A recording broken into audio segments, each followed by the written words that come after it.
This is Jordan Tower with JT News. Make sure you smash that like button, hit that subscribe button. Well, 50 Cent is ruffling some feathers with this interview he did with The Breakfast Club and with Ebro. He said that Meek Mill was a punk because punks start stuff with people that don't want any issues, okay? So he started something with Drake, calling him, this and that, and, saying that he didn't write his own stuff and everything, and trying to discredit Drake. And when Drake answered, Meek Mill didn't answer back. And 50 Cent said, hey, that's like a punkish type of move, because it's like you started with him, but you didn't like respond. And you're from that type of rap. Like, you're supposed to be good at that, And Meek didn't. I remember Meek didn't respond for like months. It took him like 2 months to respond. Drake did it back to back the same week. And the things that Meek Mill was saying, I was shocked that Drake forgave him for all that, because he was really trying to take a lot of credit away from him. And he was saying things that were just way beyond everything. But he can't forgive Push T, but he can forgive Meek Mill. And Meek Mill was really coming for him, And he knew personal things about him.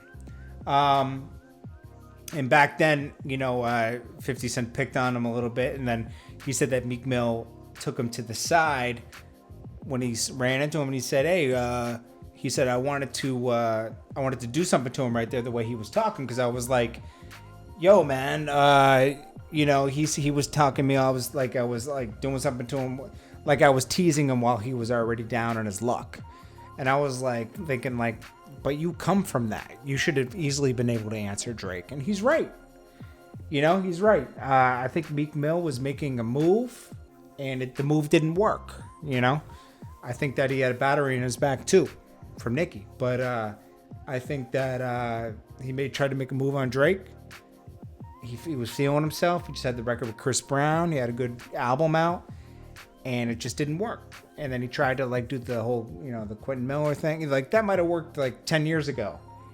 Didn't work then. And Quentin Miller ended up being known just for that, not his craft. He stole a moment away from somebody else. I think he paid for that, and I think he also learned from that whole experience and decided to be more mature about it. I think it's funny that Meek Mill is subliminally talking about 50 Cent right now, instead of addressing it straight up like 50 Cent did. 50 Cent addressed it straight up in the interview. He said his name, said the issue. Meek Mill's responding by saying, let's see, what did he say exactly? He said, it's not a coincidence that all these people were bringing my name up at once. I've been moving to right, and certain people not feeling it because most of these guys can't get in the room. What are you talking about? And then he said, I've been outside for years in the field.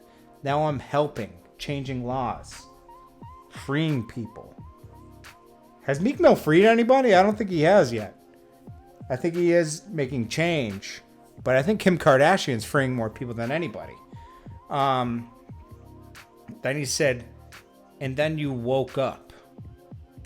Oh, because, 50 Cent said he wanted to do something to him when he saw him. Come on, man.